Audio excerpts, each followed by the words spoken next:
Beginilah firman Tuhan Allah. Pintu gerbang pelataran dalam yang menghadap ke sebelah timur haruslah tertutup selama 6 hari kerja, tetapi pada hari Sabat supaya dibuka, pada hari bulan baru juga supaya dibuka. Raja itu akan masuk dari luar melalui balai gerbang dan akan berdiri dekat tiang pintu gerbang itu.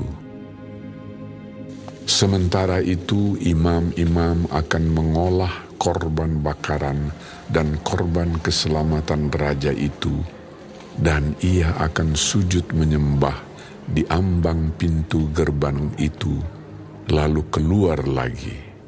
Dan pintu gerbang itu tidak boleh ditutup sampai petang hari. Penduduk negeri juga harus turut sujud menyembah di hadapan Tuhan di pintu gerbang itu pada hari Sabat dan hari bulan baru. Korban bakaran yang harus dipersembahkan raja itu kepada Tuhan pada hari Sabat ialah 6 ekor domba yang tidak bercela dan 1 ekor domba jantan yang tidak bercela. Korban sajian dari domba jantan harus diolah dengan 1 eva tepung, tetapi korban sajian dari domba-domba yang lain bergantung pada kemampuannya, serta minyak 1 hin untuk 1 eva. Pada bulan baru harus dipersembahkan 1 ekor lembu jantan muda yang tiada bercela, serta 6 ekor domba dan 1 ekor domba jantan yang tiada bercela.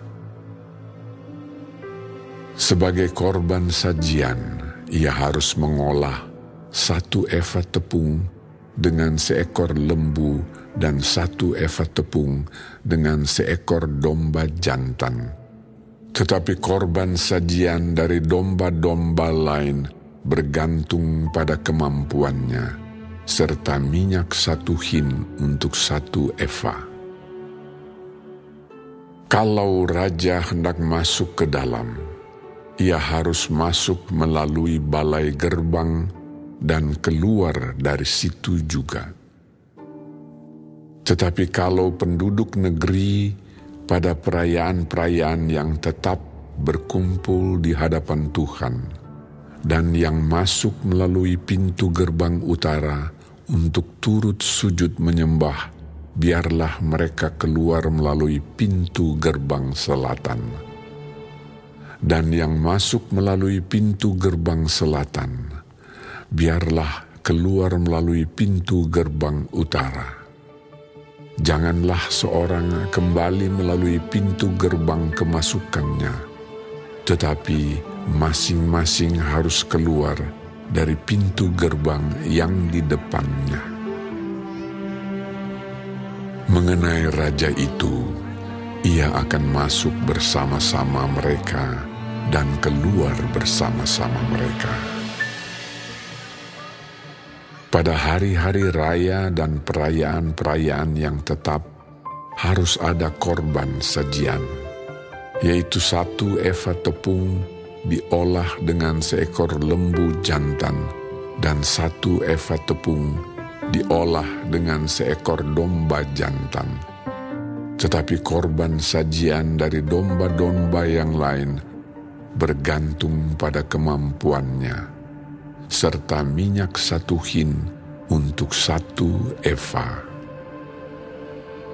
Kalau raja mengolah korban bakaran sukarela atau korban keselamatan sukarela bagi Tuhan, maka orang harus membukakan pintu gerbang sebelah timur untuk dia, dan ia akan mempersembahkan korban bakarannya dan korban keselamatannya itu seperti ia perbuat pada hari Sabat. Kemudian ia keluar, dan sesudah ia keluar, pintu gerbang harus ditutup. Tiap hari ia harus mengolah domba yang berumur 1 tahun dan yang tiada bercela sebagai korban bakaran bagi Tuhan. Setiap pagi ia harus melakukan itu. Di samping itu, setiap pagi ia harus mempersembahkan korban sajian 1/6 efa tepung dengan minyak 1/3 hin untuk mencampur tepung yang terbaik itu. Itulah korban sajian bagi Tuhan, dan ketetapan itu tetap selama-lamanya. Demikianlah mereka harus mempersembahkan domba dan korban sajian dan minyak setiap pagi sebagai korban bakaran yang tetap. Beginilah firman Tuhan Allah. Kalau raja itu memberi sesuatu pemberian dari milik pusakanya kepada salah seorang anaknya, maka itu menjadi kepunyaan anaknya, dan milik ini menjadi pusaka mereka. Kalau ia memberikan pemberian dari milik pusakanya kepada salah seorang hambanya, maka itu menjadi kepunyaannya sampai tahun kebebasan. Lalu harus kembali kepada raja itu. Hanya anak-anak raja itu boleh mewarisi milik pusakanya. Dan janganlah raja itu mengambil sesuatu dari milik pusaka rakyat, sehingga mereka terdesak dari miliknya. Hanya dari miliknya boleh ia mewariskan kepada anak-anaknya, supaya jangan seorang pun dari umatku didesak dari miliknya. Lalu dibawanya aku melalui pintu masuk yang di samping pintu gerbang ke bilik-bilik untuk para imam yang di sebelah utara tempat kudus. Dan sungguh, di sana, di bagian barat sekali, ada suatu tempat. Ia berkata kepadaku, "Disinilah tempatnya imam-imam memasak korban penebus salah dan korban penghapus dosa dan membakar korban sajian. Dan mereka tidak boleh membawanya ke pelataran luar, supaya dengan demikian mereka jangan menguduskan umat Tuhan." Kemudian diiringnya aku ke pelataran luar dan membiarkan aku pergi ke keempat sudut pelataran itu. Sungguh, di tiap sudut pelataran itu ada lagi pelataran.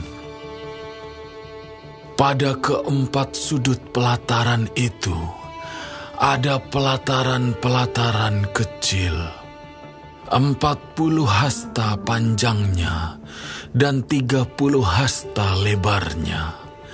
Keempatnya sama ukurannya.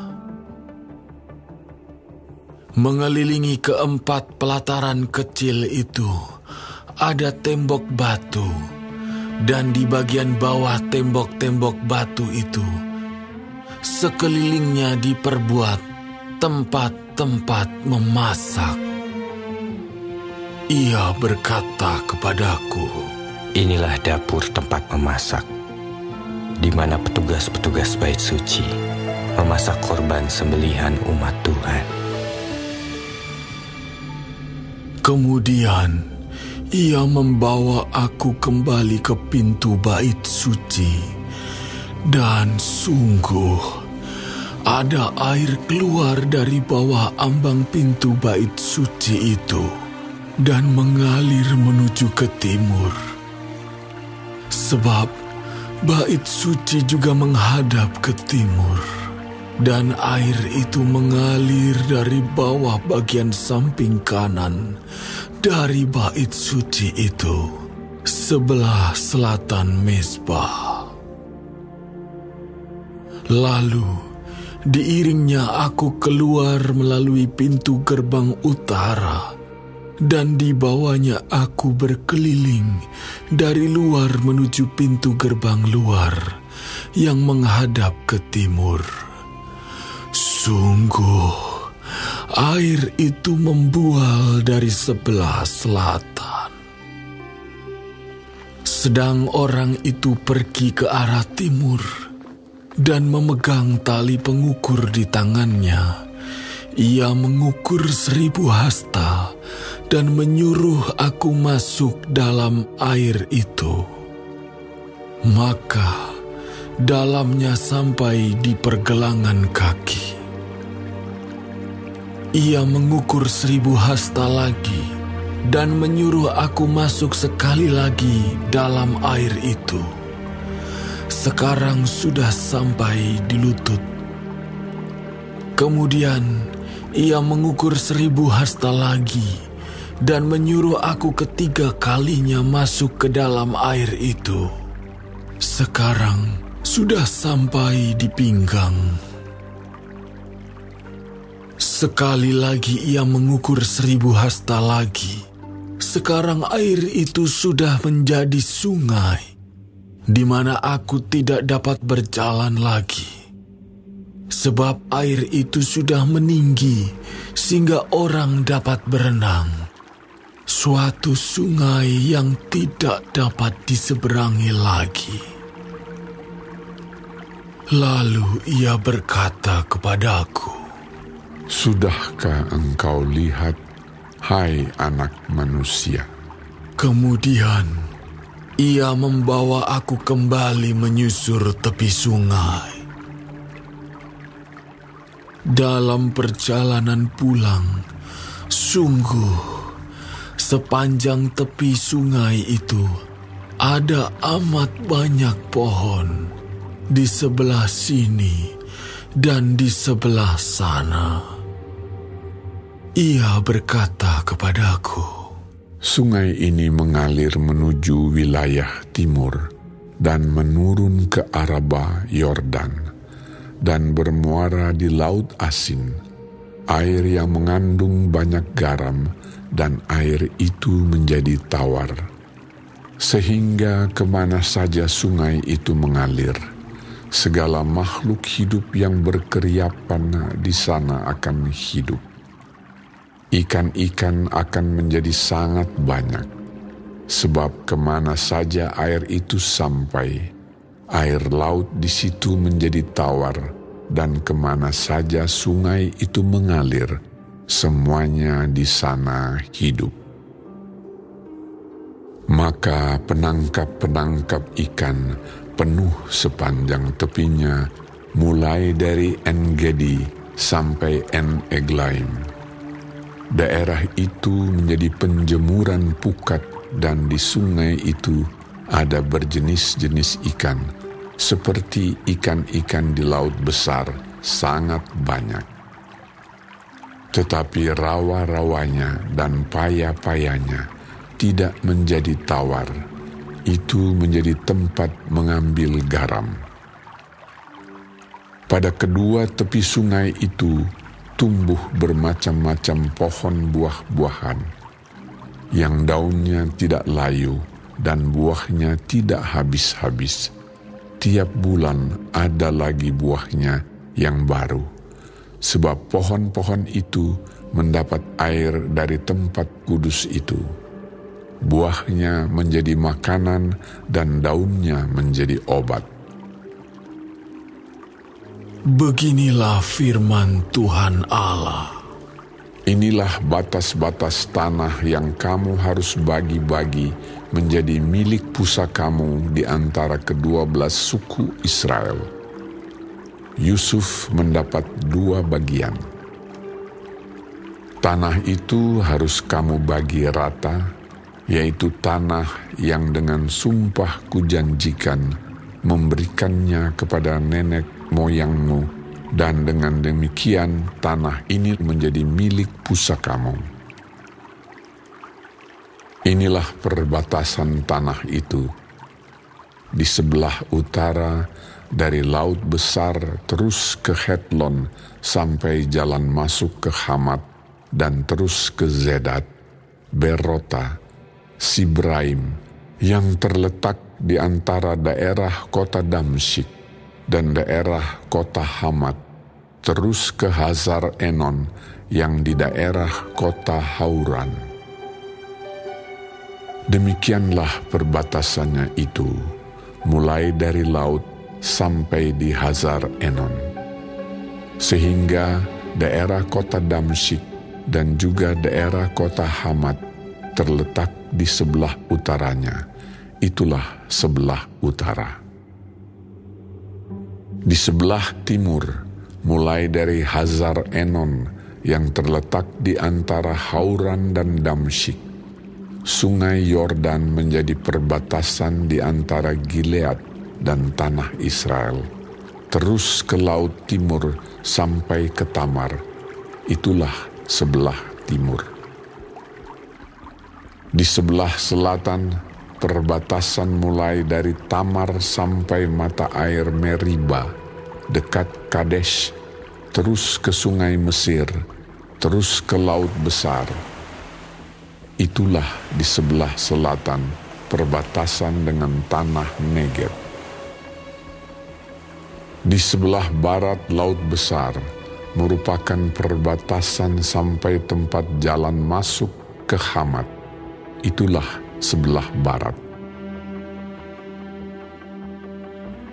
Tanah inilah kamu harus bagi-bagi di antara kamu menurut suku-suku Israel. Dan kamu harus membagi-baginya menjadi milik pusaka di antara kamu dan di antara orang-orang asing yang tinggal di antara kamu, yang melahirkan anak di tengah-tengahmu, dan mereka harus kamu anggap sama seperti orang Israel asli.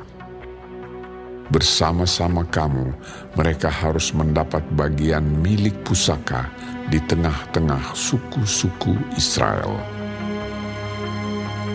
Jadi kalau di tengah-tengah sesuatu suku ada tinggal orang asing, disitulah kamu berikan milik pusakanya.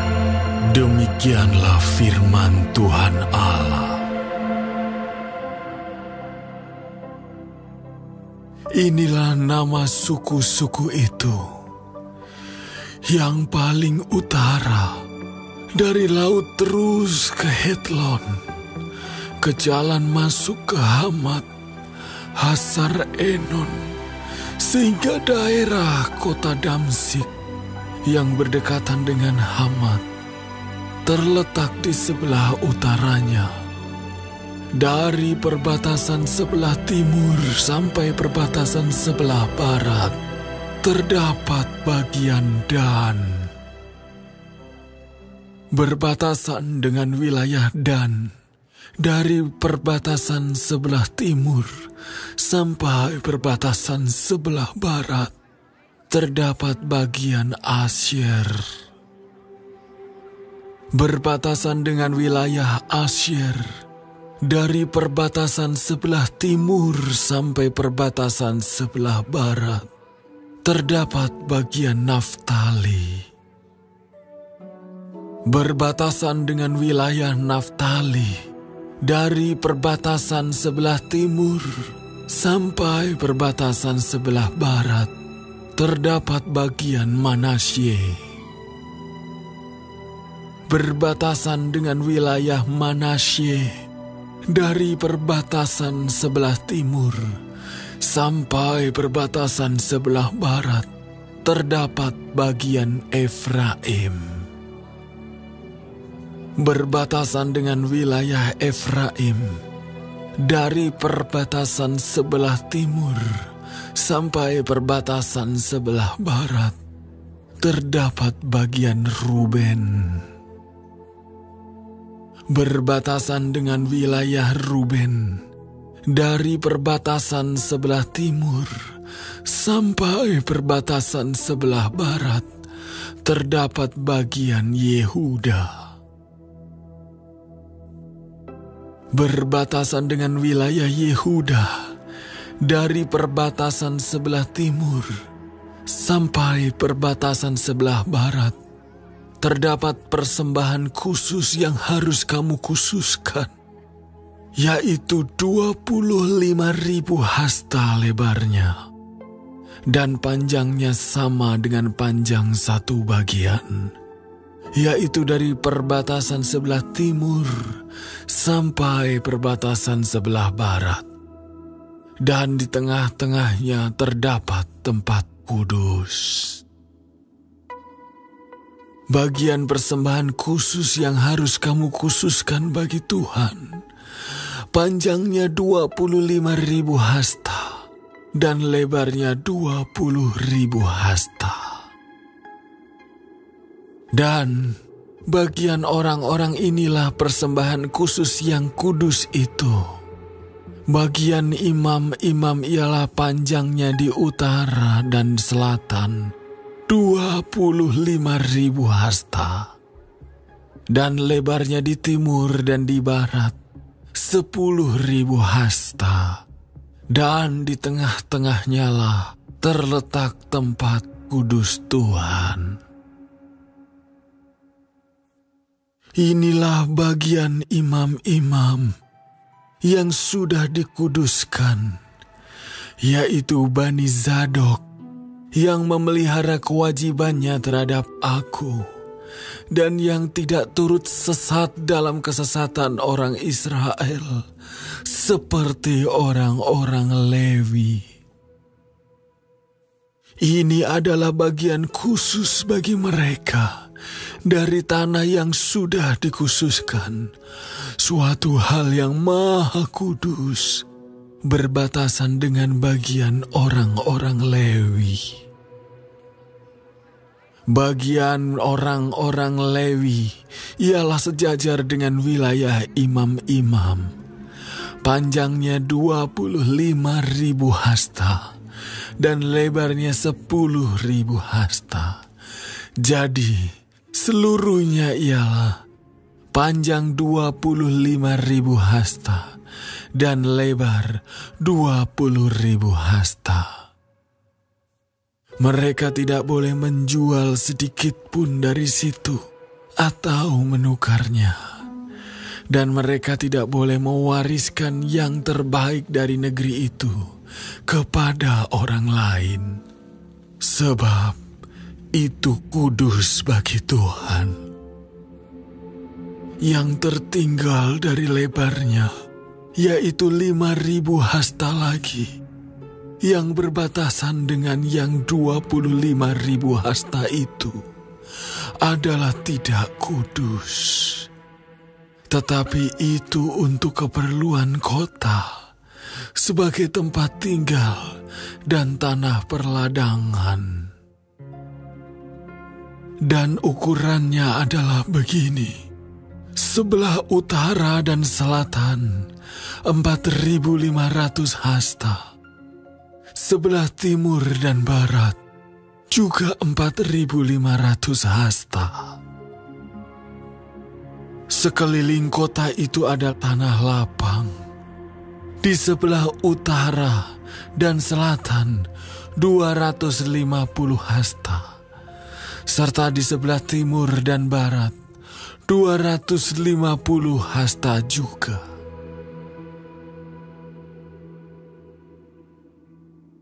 Yang tertinggal dari panjangnya, yang sejajar dengan persembahan khusus yang kudus itu, adalah 10.000 hasta di sebelah timur dan 10.000 hasta di sebelah barat.